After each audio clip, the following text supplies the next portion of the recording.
Hi everyone, and welcome to this free webinar on how you can boost your authority and be brilliant at influencing. And it's really nice to see you all this afternoon. You're all coming on now. There's over 400 people here today, which is fantastic, or booked on. I've got some housekeeping notes for you, and then I will tell you all about me so that you know who's talking to you. So first of all, we are using closed captioning for this webinar. If you would like to view the closed captions, you just need to press the big CC button at the bottom of your screen or in your menu bar.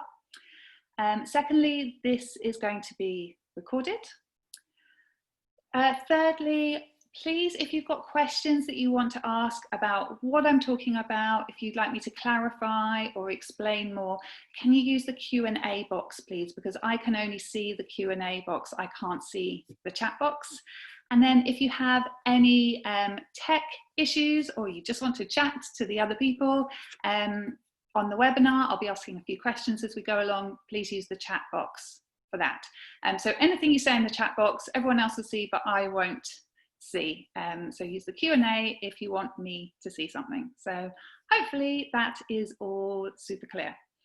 I'm also going to try and speak a bit more slowly than normal because of the closed captioning, because we have a wonderful team from the IOF behind the scenes doing some typing. So welcome. My name is Carla Miller. I'm a leadership coach, and I primarily work helping women to lead themselves, to lead teams, and to lead organizations. And the two areas I tend to work with women in leadership a lot on are self-doubt, imposter syndrome, confidence, that side of things, and then the influencing side of things. So how do you influence upwards? And it's the influencing side that we're going to be talking about today. I'm also, well, was for many years, a fundraiser and a fundraising director. So I hope that I understand quite a lot about what you're experiencing in terms of wanting to influence more effectively within your organization. You might want to have a pen and paper to take notes as well. Like I said, it will be recorded and that will be available on demand, but pen and paper is usually helpful too. Okay, so you are in the right place if you experience self-doubt and sometimes a lack of confidence, if you'd like to be taken more seriously by your senior colleagues, if you feel uncomfortable asserting authority, and if you find that you can be too nice, and if imposter syndrome is perhaps stopping you from progressing in your career. And also if you'd just like to be better at influencing because you like to develop yourself. I've got some really useful strategies and insights to share with you if these are the things that you struggle with. So here is what you're going to learn today. So I just need to move my Q&A box so I can see my screen. I'm going to share with you the 3 mistakes which could be damaging your ability to influence effectively. And the likelihood is that you don't even realize that they are mistakes. And so I'm going to talk you through those. I'm going to share with you a coaching tool that will give you instant authority in challenging situations. And I'm going to share with you what you need to work on if you would like to have more credibility and authority. Okay, I've got a question here. Someone would like to know how they mute themselves. They can't seem to find the option. I think because this is a webinar, you're all actually automatically muted and you can only converse through the chat box. But if someone from the Institute of Fundraising could answer that in the chat box, that would be fantastic. Thank you. Okay. Bear with me whilst I just go back to the slides. Okay. So I wanted to start off by telling you a little bit about my story and how these insights changed my work life and career, because I think it's really easy when you look at people who are senior or you look at someone who's running a webinar and think, well, it's much easier for them. They just naturally seem like they're confident, or they naturally seem like they know what they're doing. But most of us got that way through making mistakes along the way and through consciously learning how to get better at things. So My journey as a manager and leader didn't start very well, in that I had to fire the first person that I ever managed. And the reason was because I had zero authority as a manager and as a leader. So I had previously had managers myself that were very, very tough on me, not very encouraging. I used to cry regularly in the jobs I'd had before that. And so I was so sure that when I became a manager, I was going to be a great manager, and I was going to do the opposite of that. I was going to really support and encourage them, which is great. But I then took that so far that I was just super nice all the time and wasn't firm and clear when I needed to be. I wasn't setting clear boundaries and expectations and holding this person to those expectations. So when they didn't perform and I sat down and talked them through it, they didn't really take me seriously. And after 6 months of that, my director said they're really not right for the role, and we had to let them go. And I learned a lot of lessons from that and took responsibility for that as a manager. So managing absolutely did not come naturally to me. It got a bit better. I ended up running a really successful team at Samaritans. I was head of corporate trust and statutory. And for reasons that I'm going to tell you a bit about later, I ended up being promoted above my peers to head of fundraising. So suddenly I was leading a team of people who were all at least 10 years older than me, actually all at least 10 years more experienced than me. And at first, none of them respected me. And so I had to learn how to engage with them with authority, whilst also accepting that they did have more experience than I did. And then a couple of years later, I moved to Rainbow Trust Children's Charity as Director of Fundraising and Marketing. And I had a bit of a challenging start because I was interviewed by the staff as well as the trustees, and the staff didn't feel that I was old enough really to take on this role. So I think I was 29 at the time, and I've got a youthful face, which is good now I'm old, but I probably looked in my early 20s at that point. And I clearly didn't have a huge sense of authority at that point, and gravitas either. And so I had to win around that team. And I did win them around and turn them from a team that was struggling into a high-performing team.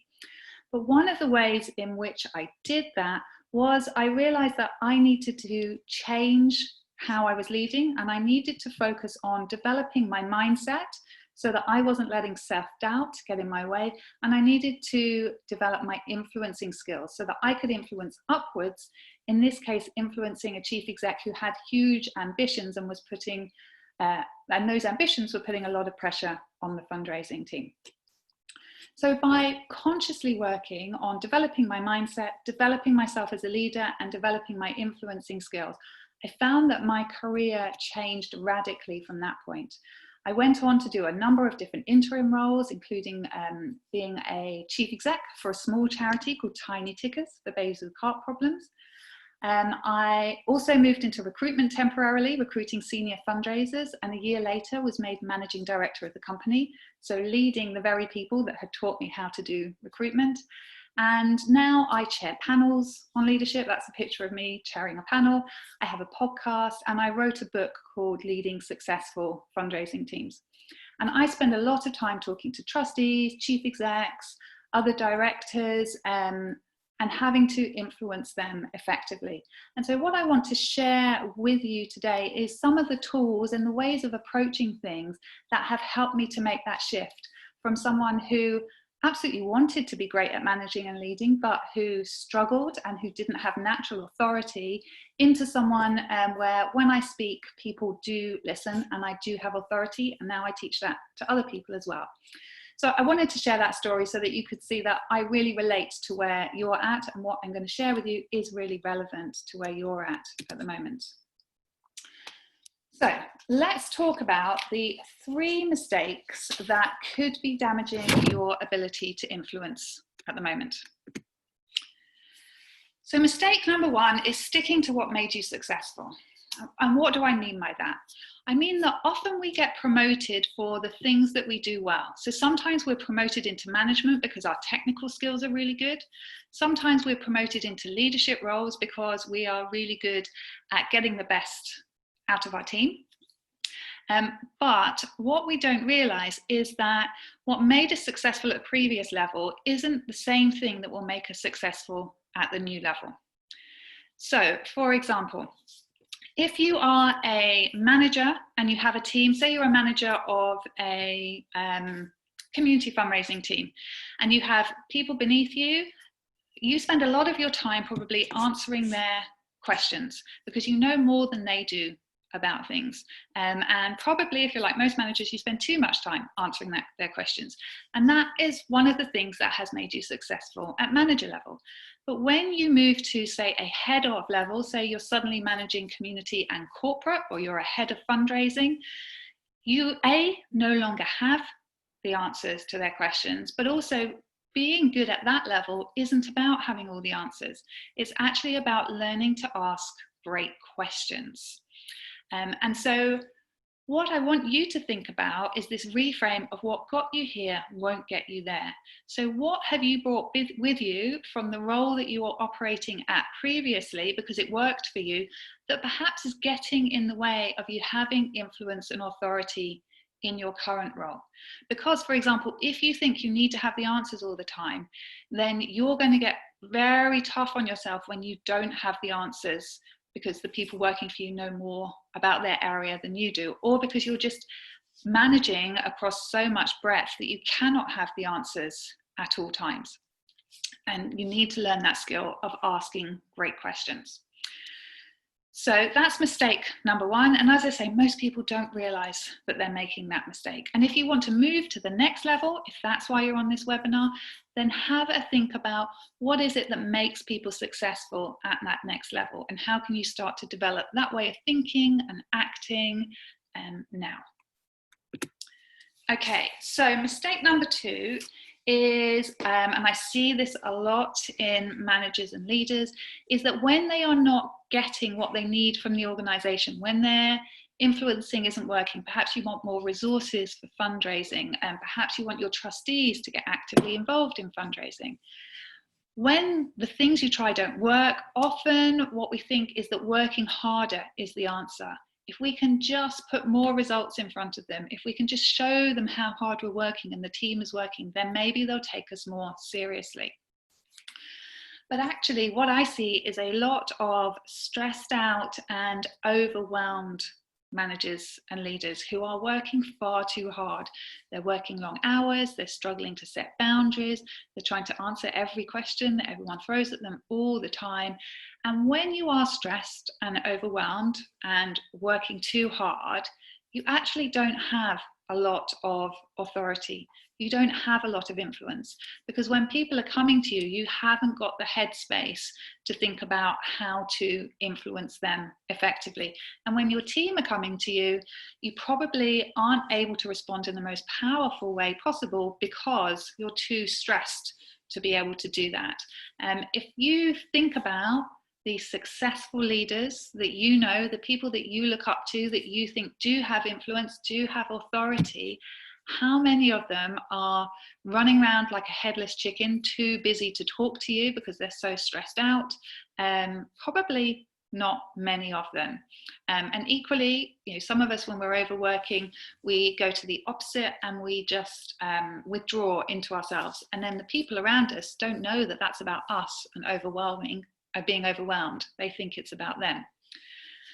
So the reframe I want to share with you here is, rather than thinking, I need to work harder, we just need to do more, I want you to realize that how you're being as a leader, as a manager, is as important as what you're doing.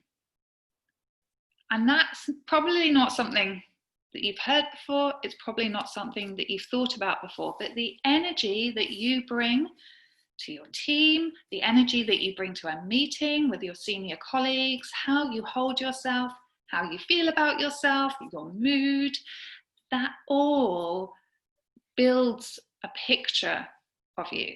And if you're not intentional about that, then it can build a picture of someone who doesn't have influence. So if you are overwhelmed, and when someone, a colleague in another department, suggests something that you think is ridiculous, your face will probably show that. Whilst if you've consciously chosen to go in and to be calm and professional and to ask great questions, then your face won't show that, and you will have more authority and more ability to influence in that situation. So if you thought hard work was the answer to everything, the good news and the bad news is it isn't. Actually, coming from a place where you feel really grounded and where you've created a bit of spaciousness to be able to talk to people and to choose the language that you're using will make you a lot more effective. And when you can influence effectively, that will leverage so much to make your job easier, because you'll be able to push upwards, push back upwards and sideways to your colleagues more effectively. And as I said, if any of this isn't clear, pop something in the Q&A so that I can answer for you. And then the final mistake, and I can get on my soapbox a bit about this, is seeing challenges as problems. So if you've been in a job for a while, it can be easy to feel quite stuck and quite frustrated that another department just doesn't understand this, or doesn't give you what you need quickly enough, or doesn't respect fundraising as much as you think they should. Perhaps you think the culture doesn't support fundraising, perhaps you think your trustees aren't as engaged in fundraising as they should be. It's really easy to see the reasons why we can't do our job effectively. But when you start to reframe those problems as challenges, and then those challenges as opportunities, it's actually a great chance for you to develop your career. So when I was recruiting senior fundraisers, I could tell you really quickly whether someone was going to be really easy to place and would do brilliantly wherever I put them or not. Those people really stood out. And the thing that they did, which made them stand out, is they took responsibility. So when something wasn't working in their organization, they went out and found a way to help solve that problem, rather than just sitting there and feeling stuck with it. As an example, when I was at Samaritans, and at the time I was head of corporate, and we were pitching to Vodafone for a partnership, I think it was 3 million a year, and you needed to put forward your 5-year strategy, which was great, except we didn't have a 5-year strategy. So it would have been really easy to give up then. But in fact, what I did was I went and spoke to my director and the chief execs, and basically said, and the chief exec, and said, what can we pull together which will give us enough to be able to go for this funding, but doesn't take the organization in a direction it doesn't want to go. I proactively did that. We were able to pitch. We didn't win. We came second, and I think it was worth 1.75 million over 3 years, second place. Another example is we would get these reports from finance that didn't give us what I needed, and everyone got really annoyed with that. But I went and had a conversation with my colleagues in fundraising and then with finance, and said, these are the things we find challenging. This is what we need. This is why we need it. What do you need back from us? And we worked out a way for them to deliver reports that gave us the information that we needed, and a way for us to quickly feed back on those reports. So, and another thing we did was we didn't have a fundraising strategy overall. So I said, could I lead on pulling this together? Not lead the whole strategy, because I've never done that before, but could I lead on pulling meetings together to, excuse me, to develop a strategy? That being proactive, that taking responsibility for solving problems, rather than sitting there feeling like a victim, complaining, which I think a lot of us can get stuck in, and I know I used to get stuck in, is what completely turned around my career. So I got promoted there, as I said, from head of corporate to head of fundraising, which was not a role that existed. But I was leaving because the maternity cover I was doing was coming to an end, and they didn't want me to leave because I had made myself invaluable. And I hadn't done that to get promotion. In fact, I was planning to head off and be a primary school teacher and do a PGCE. But I stayed because it was super interesting, and because I actually really love fundraising. But, sorry, I got a bit distracted then by that idea of being a teacher. But what really helped me to get that promotion and to succeed in my careers after that, I've been promoted numerous times, to once to chief exec, once to managing director, was that attitude of problem solving, of taking responsibility for making things better. So if you find yourself complaining, feeling negative about something, seeing someone else as the problem, that is a completely natural reaction. But if you can turn it around, reframe it, and be proactive about problem solving, it will do wonders for your career and for your influence within the organization and for how your team is perceived as well. So those were the 3 mistakes. The next thing I'd like to share with you is the coaching tool. It's really simple, that you can use when you need to have more authority. So why is there a slightly blurry picture of Harry Potter? Well, when I first came up with this, Harry Potter was really popular. I think we were watching films, reading the books, and Harry Potter had this cloak of invisibility. So he put it on and no one could see him. And what I realized was that I wanted to have a version of that that gave me more authority. So I was having to go into situations where Carla, the person, would not say what I needed to say, but actually Carla, the director of fundraising, needed to deliver difficult messages. I had to make people redundant. I had to lead the organizational messaging on making people redundant. And some of you may well, sadly, be going through that at the moment. I had to negotiate between people and mediate between people. There were all sorts of things, put people on performance management, all sorts of things that I, as a person who's very empathetic and wants to be liked, did not want to do, but it was my job to do it. And so what I realized was that my job title came with authority. So I think a lot of us take the responsibility that comes with our job title. I think we take the accountability that comes with our job titles, but we rarely actually claim the authority that comes with our job titles. To do my job well, I needed to be able to go in there and have more authority. So think of it as this thing you put on, which is basically, it's your job title, and it enables you to go into a room and act in a way that is not necessarily natural to you. So for example, I had to, for that Vodafone, I think it was the Vodafone pitch, I had a practice run with the chief exec, director, this was when I was head of corporate, one of my peers. We did a practice run, and I won't tell you who, but somebody on the panel wasn't good enough in the practice run, and they were significantly more senior than me. And so as a person, the last thing I wanted to do was to communicate that to them, but I would not have been doing my job well if I didn't. And so I literally in my head put on my cloak of authority of, as head of corporate, it's my job to do what we need to do to secure this funding. So it's my job to give him feedback that this isn't good enough yet and we need to practice again, and give him some pointers. And that's what I did. It felt uncomfortable, but that's what I did. And I realized that I could use that tool in other situations and circumstances as well. So I had to use it once when I had 2 people reporting to me, one of whom I had an easy relationship with and one of whom I had a more difficult relationship with. And they just kept talking to me instead of talking to each other because they really struggled with each other. And it became like I was the playground monitor, and they just kept coming and telling on the other person.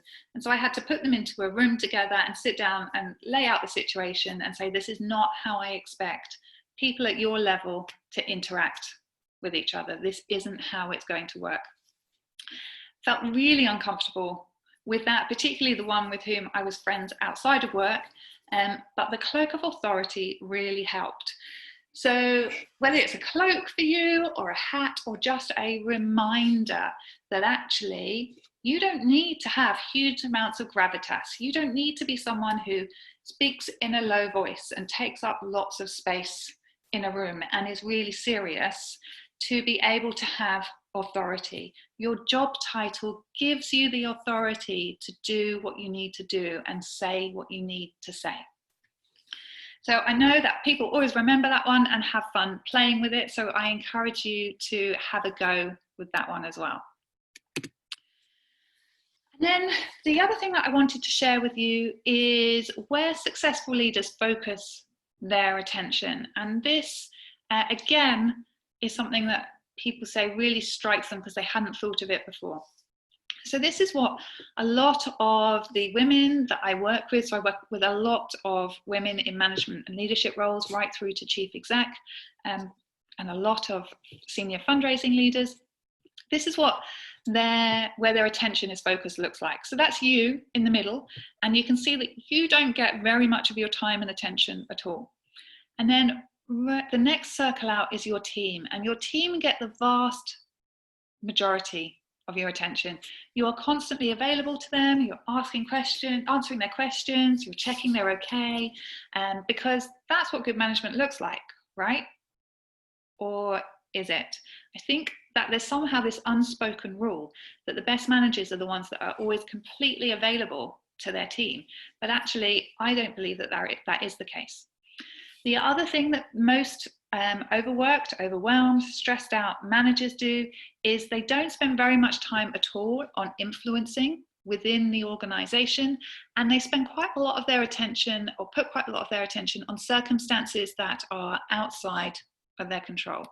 And perhaps that resonates. Successful leaders do it differently.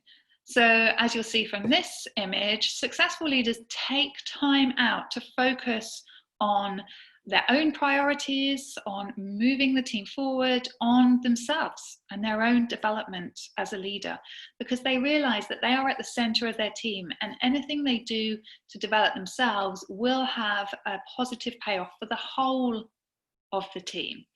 So they focus a lot more of their time and attention on themselves. They don't focus so much on their team because they have taught their team to think things through for themselves, to come to them with solutions rather than just coming with problems, and to be responsible for their own emotions rather than asking their manager to take responsibility for making them happy all the time. So successful leaders don't spoon feed their team, they empower their team. And if this is ringing true with you and you're thinking, well, how do I do that? The first step is, whenever someone comes to you with a question, say, well, what do you think? They might be surprised because you might have trained them to come to you without doing the pre-thinking themselves. And people will, if there's an easy route, people will take it.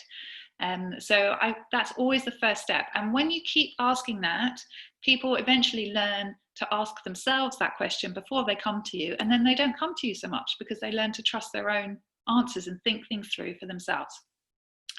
The other thing successful leaders do, and my graphic design isn't brilliant, so I'd like to make that outside circle much bigger, is they focus some of their attention on influencing. So they invest time in building relationships and understanding and influencing their peers, the ones that they really need to work with well, and their other senior stakeholders. So the chief exec, the key board members, the key donors that you need to work with. And you'll notice that what they don't focus any of their attention on is circumstances outside of their control, because they can't do anything about them. And the final thing I wanted to share with you in terms of the teaching element of this webinar is what I think the foundations are to having more authority and influence as a person. So this is my 3-step framework. And it starts with doing the inner work. So I could share with you advanced strategies for influencing, but if you are experiencing a lot of self-doubt, if you're feeling imposter syndrome, if you are such a perfectionist that you are procrastinating on doing work or doing things 3 or 4 times over to make sure they're perfect, it doesn't matter how many strategies I share with you, you're not going to be showing up in a way that gives you influence. So the first part of the framework is doing the inner work. I call it your inner leader, and that is around looking at the beliefs you have that are holding you back, looking at how you could think like a leader and how you can build your confidence. And I have a lot of techniques that I share with my clients on that. The second part is impact, and that's about having a powerful presence in a room, even if it's a virtual room. It's about communicating with clarity and confidence. And it's about knowing what your personal leadership brand is. What kind of leader do you want to be? Being really intentional about how you want to be perceived as a leader and within your organization. And then the final part is about influencing strategies, advanced influencing strategies, so that you can influence not only your team, but your peers, your director, your chief exec, your trustees. All of that comes together to help you to become a more influential and powerful leader, but your way. I don't think that there is one right way to lead. I think it's about understanding your strengths and understanding what kind of leader you want to be, and feeling like it's okay to do it your way. You don't have to have the same leadership style as your chief exec. If you're an introvert, you don't have to be an extrovert. If you're an extrovert, you don't have to be an introvert. There is no one right way to leadership. But if you don't do that inner work at the beginning of the process, it's really hard to truly believe that. And when you work on those 3 areas, then that enables you to become a more authentic and powerful leader, to lead a happy and successful team, and to stop worry and self-doubt from holding you back. So I'm not sure why you showed up today, all 227 of you, which is awesome. Perhaps you're frustrated that your career isn't developing as you'd hoped. It could be that you're struggling with getting someone in your team or your senior colleagues to take you seriously, or maybe you'd just like to feel more confident as a manager and leader. But I hope that whichever of those it is, I hope I've shared, or what I've shared has convinced you that developing yourself as a leader and learning influencing skills will get you better results. You don't have to stay stuck and frustrated or full of self-doubt. And it can transform your career and your life. I never thought that I would be spending my time working with amazing women, helping them to become better leaders and creating fantastic groups of people doing that, and podcasts and books and all of these things. And I really do think that the mindset and influencing is what opened that door to me and gave me my choice of roles in my career. So if you are interested in developing yourself in these areas, what I'd like to do now is share with you a little bit about the program that I'm running with the Institute of Fundraising next month, which has been designed specifically for women in fundraising leadership roles. So it's called Influence and Impact, and this is a program that I have run before and still run now, and have had a lot of fundraisers go through it at all sorts of levels: directors of fundraising, head of fundraising, and some managers as well, depending on the size of the organization. But effectively, if you want to influence and if you want to build your network of other women at your level and at the levels above, then it's probably appropriate for you. And it's a 3-month virtual group coaching program, and this one is just for women who are in fundraising, rather than my broader program, which is open to all women in leadership. Okay, so how it works. There are 9 online modules which teach you the influence and impact framework that I just broke down for you in that diagram. And then there are 6 group calls, which are group coaching calls focused on influencing as a fundraising leader.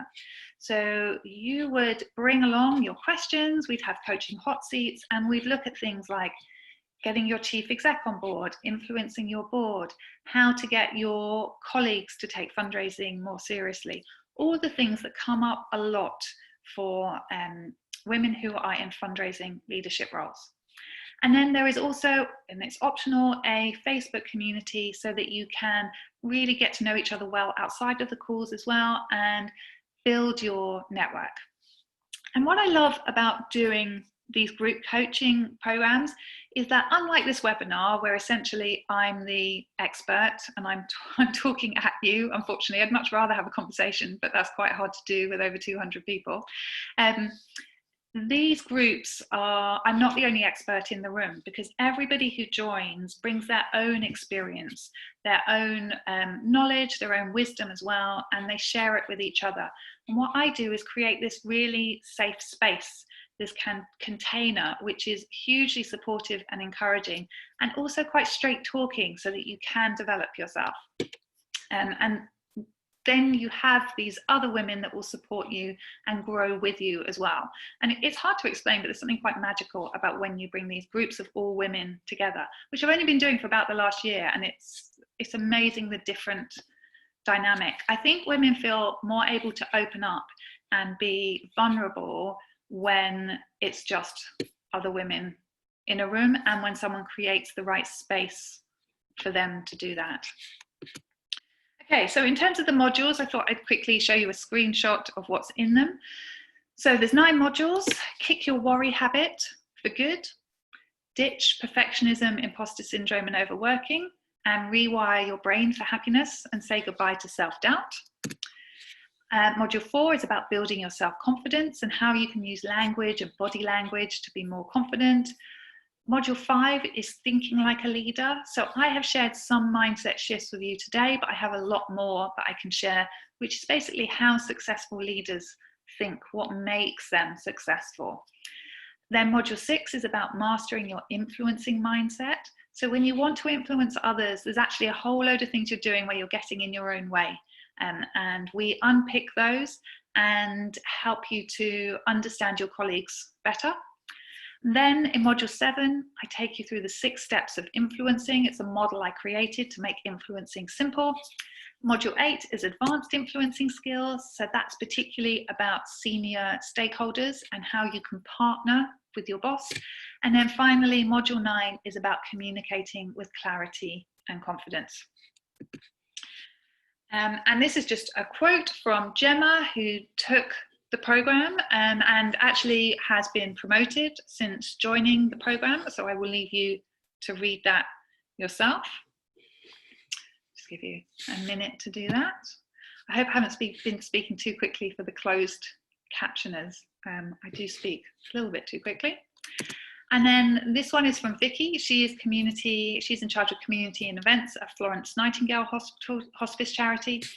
And she was initially a little bit nervous about an all-female group, but actually she has really loved that element of the program. And as she says here, it's so unusual as a manager and leader to take time for your own development. We're all quick to look at how we want our teams to develop and about making sure they get training opportunities, but we don't do it much for ourselves. And actually, there's quite often not things that come along that feel like they are tailored to you.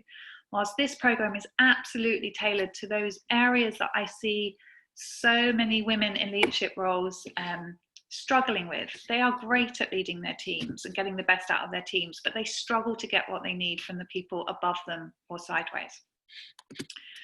And in terms of success stories, these are anonymized, but in fact, quite a few people, I think it's 5 people now, have secured big promotions and have attributed taking part in the program to building their confidence and their ability to influence effectively. A few of them have also said goodbye to perfectionism and overworking that was just ruling their life. And I got an email recently from someone who just said, I now know that I am good enough. And that absolutely made my day. And wouldn't we all like to just really truly know that we are good enough and we are doing a good enough job as a leader? The other webinar I do quite often is on worry, and it astounds me how many women female leaders spend a lot of time worrying about work and whether they're doing it right, and worrying about their team, and that's something that we look at a lot in the program as well. And just practical details, it starts on the 15th of September. I think Amy is going to put the link in the chat if you want to go and have a look at the page.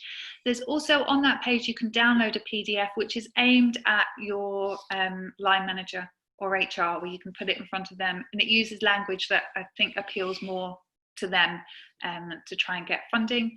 And I believe the pricing is $797, or if you're an individual IOF member, it's $717, but all the details will be on that page. Okay, so I'm going to turn my screen share off now and take questions. I'm going to look at these questions that are in the box, which is great, and any other questions that you want to send through. I'm not going to attempt to answer big questions about influencing, because really that's a one-on-one coaching conversation. If it's something I can answer quickly, or it's about the program or what I shared, then brilliant. Okay, so what are the online group sizes, please? So the online group sizes, it is somewhere between 6 and either 20 or 25. Yeah, small. So I will get to know all of you. You will get to know each other really well. We will use breakout rooms as well. But yeah, the joy of this group, rather than my larger group I run myself, is that you do get to know me in individual attention, and we are talking about fundraising. Okay, is this suitable for those in charity comms roles? We're going to be talking about fundraising a lot. So I would say not necessarily. You might want to connect with me on LinkedIn, and I can send you the details of my more generic program. This one is quite fundraising focused. So if that's of interest to you, if you're doing comms around fundraising, yes, but it is aimed very much at fundraising, this one. Okay, right. Would it be appropriate for a line manager and line managee to be able to attend in the same group sessions? I'm just thinking about that in the context of this group. I think it depends on how good your relationship is and how honest you are with each other, and if either of you has a challenge with each other. So if you have the best relationship in the world and you're really talking about influencing other people, then I think it could be a positive thing. I've certainly had peers come along at the same time. But because this is a smaller group, if there's things you wouldn't feel comfortable saying in front of the other person, then I would advise that you go on to the next program. So this is a pilot with the Institute of Fundraising. We have met our minimum numbers, so it's definitely going ahead, but we have not yet committed to doing another one. If we do, I think that will be in the new year. So you might want to choose which one of you needs it most at this point. Okay, right. Sorry, there's loads of questions here. Okay, questions for the end. I was wondering Carla's thoughts on problem solving when there is a line management structure, which means changing process or problem solving has to go up the chain for the next manager to progress. How do you influence? Okay, so I think what you're asking there is, what do you do when actually the influencing needs to happen at a level where perhaps you are not in the room? And that is about understanding who the key stakeholders are and trying to make sure you are making a case in their language. So first of all, making sure that if it's your line manager that is representing you at that level, that they know all the key facts, that they understand the angles, that they are really able to advocate for it as powerfully as possible. And then it's also about what information can you share, what groundwork can you do with the other people in the room where maybe you're not in the room for that discussion, but they do know who you are. Could you send them an email with all the relevant background information? Could you make some key points to them ahead of time? So sometimes you can't do the actual influencing. Sometimes influencing is about being really smart about how you do get things done, and building relationships is absolutely crucial to that. Because if, say, the chief exec thinks highly of you and you put something forward, your boss says, so-and-so put this forward, then they will look on it more favorably. So you don't always have to be in the room to influence that conversation. You can be doing the groundwork outside of the conversation, and that's one of the things that we talk about on the program. Okay. How do you make, so this is from Tala, how do you make sure when you give feedback or comments to someone who is more senior than you, this won't impact your relationship with them? Brilliant question. I actually share in the program a feedback model for doing that. it's a little bit too detailed to go into at this point, but basically it's about depersonalizing it. So it's not about them. You're talking about the situation, you're talking about the organization, you're talking about outcomes. But I have a really specific tool for helping you to do that, because giving feedback upwards, it is an art, and it's really useful to have a structure to help you do that. But to give you one simple tip, depersonalize it. So rather than making it about them, talk about the situation and about the outcome. Okay. Anonymous, is the program on fundraising in general, or is it corporate fundraising? It's on fundraising in general. So it's for any fundraising manager or leader, and it's about influencing and how you become more effective at influencing, but in the context of fundraising within a charity. So yeah, it's absolutely not just corporate fundraising at all. Any form of fundraising. Okay, if you're not at manager level and want to be, would this be a suitable course?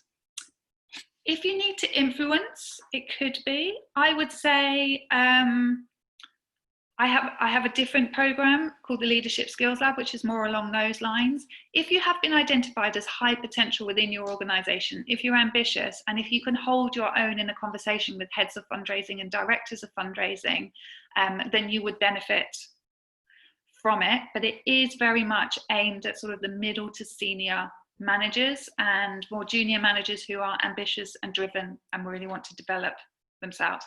I think you probably, if you've not managed at all, then you might struggle with some of the concepts. However, you don't need to be a line manager. If you are, I have lots of people who lead project teams. So their job title is lead, and they work in a matrix management way. So you don't need to be managing people to do the program. Okay, Alicia, thank you. I've enjoyed the session. Do you have any recommendations in the switch between being part of the team and a manager? I'm a manager in a small, tight team, but initially found it difficult to encourage a particular staff member who was used to a different manager that had moved up. She would continue to value the previous manager's suggestions over mine. Okay, yep, so yes, there is a real shift when you are promoted above your peers, and it's not easy. I think I shared an example of how that had happened to me as well, and that's where a couple of things that I shared come in. Actually, the what got you here won't get you there. You need to work out, what does this person that who's reporting into you, what do they need from you? And perhaps it's more appropriate to take a more coaching leadership style, for example, rather than give them the answers. Also, your cloak of authority. So sometimes you do just have to make it clear that you are responsible for this, and you'll be held accountable for it. Therefore, you hold the authority to make decisions on it. Okay, someone else. Best way to respond to something you've forgotten to do over email without apologizing loads. I've never been asked that before. Well, I think you need to apologize. You just don't need to apologize loads. So just stop yourself from doing it lots of times and say, I'm really sorry. This is why it happened, won't happen again. And this is when it will get to you. I think straightforward communication, being able to put our hands up and say we've made a mistake, and we all do that, however senior we are, is a really good way of modeling how you would want the people that work for you to deal with it. So I would say, how would you want someone that works for you to deal with that situation? And then do it that way. Okay. Is your leadership course only for people already in leadership roles, or suit people who aspire to it, who are managers? Yeah, so it is. I use leadership in the broadest sense of the word. So I would say it's generally middle and senior managers. We have a lot of head of fundraising, a lot of head of departments, but depending on what organization you are in, your job title and responsibility means different things. So I think if you are a manager already and you want to become a leader, then yes, this is absolutely appropriate. So Vicky, whose case study I showed, her job title is manager. But she's absolutely a leader in how she does things, and she leads a team, and she got a lot out of the program and contributed a lot to the rest of the participants as well. So yes, if you are already a manager and want to move into a leadership role, then yes. Honestly, I think leadership is as much about how you show up as anything else. But yeah, I'd say generally it's middle and senior managers. Okay, how important do I think do you think job title is? I'm a senior member, but have what might sound like a junior title that is in line with the organisational structure. So Mercy, I'm not sure if you're asking that, what's the context of that question? Are you asking me generally? Are you asking in terms of this programme? In terms of this programme, I think I've answered that. If you're asking generally, come back to me and I'll try and answer that. Okay, and would you request to change it if it isn't senior sounding as the duties carry out? Okay, right, I'm getting it now. Basically, does your job title support the ability to influence? Depends how hierarchical your organisation is. If your organisation is really hierarchical and you're not being taken seriously because you're not in the room for the right conversations, but other people who you think are your peer are in the room, it's worth negotiating along those lines. So I need to be able to put my teams, I don't know what your team is, but put my team's work on the agenda in those kind of conversations. And so I need to be considered as a peer to people who are my peer. And so I would make an organizational case for changing it. But I've seen people who do not have impressive job titles still be able to influence effectively, but not in super hierarchical organizations. So I think it's kind of a tricky question to answer over a webinar, to be honest, but hopefully that helps. So does job title support the ability to influence? Yes, but it's just part of the equation. Absolutely just part of the equation. Okay, have you got any suggestions for influencing trustees when the general manager does not allow much access? They don't have a good grasp of fundraising. This impacts on permits, on budgets permitted. Yeah, really good question. And I see that a lot. I think it's about making the case. So quite often the general manager may not be allowing you access, not to prevent you from influencing, but to protect you. Because some trustee boards can be chaotic, they can be quite challenging, and often the chief exec or the general manager, in this case, acts as a buffer to protect their team. And so that might be what they're trying to do. So you could start to make the case for having more impact, more contact, maybe particularly with a couple of trustees that are really involved in fundraising, or you can improve the quality of the information that's going upwards by creating it yourself.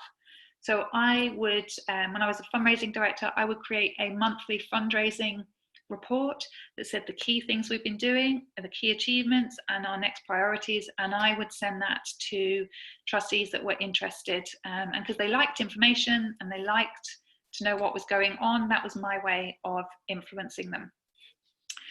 Okay, how to strike a balance between being a good problem solver and can't be replaced syndrome.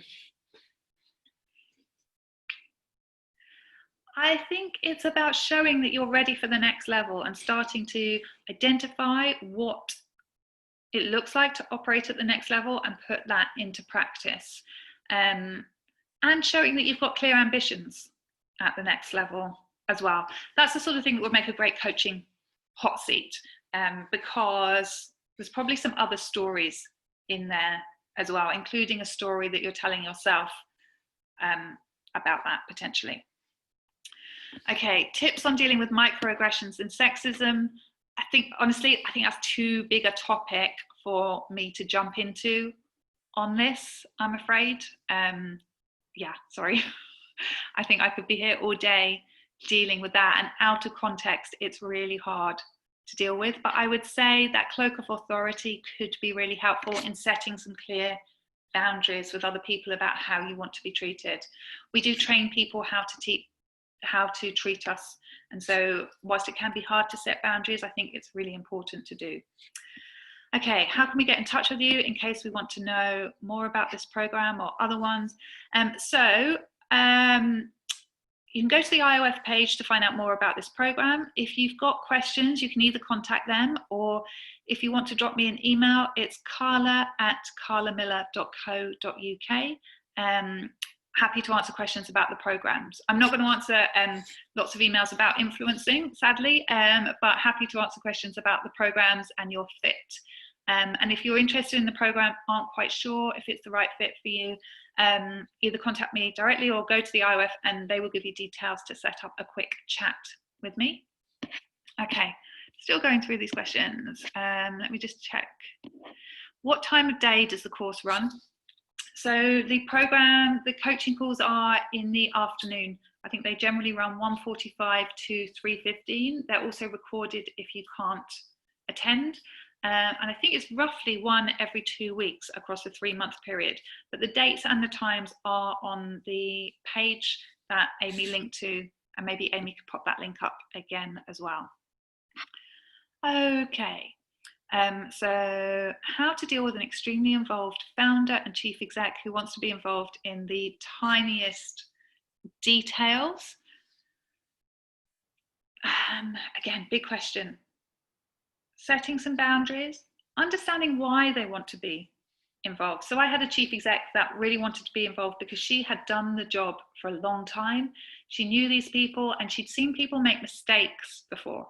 So I identified what were the things that actually her desire to get involved was quite reasonable given her experience, and what were the things I needed to push back on.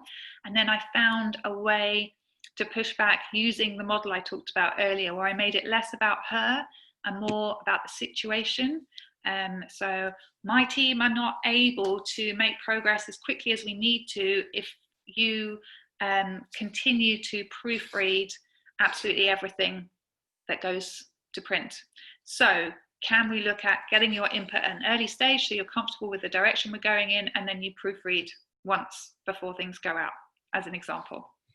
So I hope that helps, but really it's about building that trust and respect, and making it clear the impact that their behaviour has, but also recognising they are human, they are more senior than you, and there may be some things that you need to compromise on. Okay, someone else. I believe there is a negative perception of older women as leaders, more generally in the workplace, but definitely in fundraising. Any advice? I don't know that there is. So if you are an older woman, that could well be a story, because we all have stories. I had a story about being young, just because one person, or like 2 people had said to me, you are too young to be a leader. I had a story that everyone thought that. I can think of a lot of women that I respect in fundraising leadership roles that are in their 40s and 50s, probably some in their 60s, now I think about it as well. So I would question that, because will some people have a negative opinion? Yes. But will some people have a negative opinion about younger people? Yes. If we take that as a story that means something about us or about our ability to succeed, that is just holding us back. And so one of the things I'd like to do with my coaching clients is help them identify where they've got stories that are holding them back, because we all do. And to us, they're facts, but actually that's a perspective. It's one way of looking at things, but it doesn't serve you to just look at things from that perspective. Okay.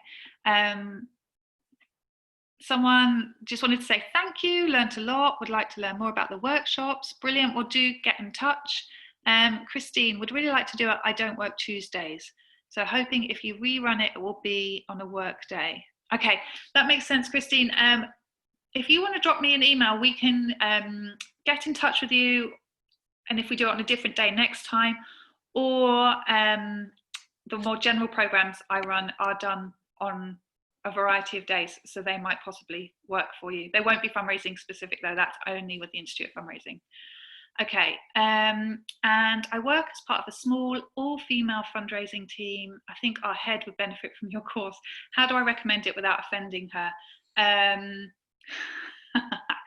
I would just show it to her and say, this looks awesome, maybe I'm not senior enough, but you might be interested, and give that a go.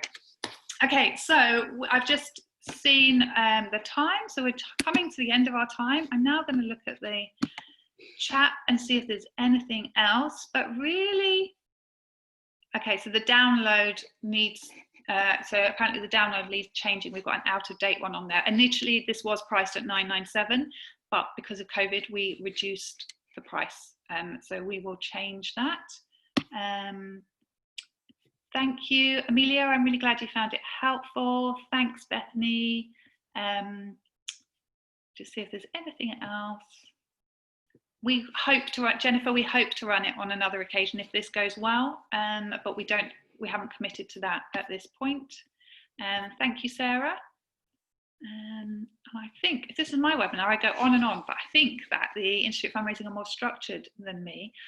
Rebecca, this webinar won't be repeated, but it will be put up on the page where we've got the program details, so they can look at it there. Catherine, loving this webinar, thank you. So I'm going to have a look at those later, but I think thanks everyone. But thank you for coming. I would love to see some of you on the programme. I'm really passionate about the programme and so excited to be doing it with the Institute of Fundraising, because I would love to see more female fundraising leaders succeeding and doing things their way, not in a masculine way. That's part of my mission, and I'm really delighted that the Institute of Fundraising are partnering with me on this. So I hope to see some of you on there. Feel free to connect to me on LinkedIn as well if you want to. I think that is it. So I don't know if anyone from the IOF comes in and does everything, but from me, thank you very much.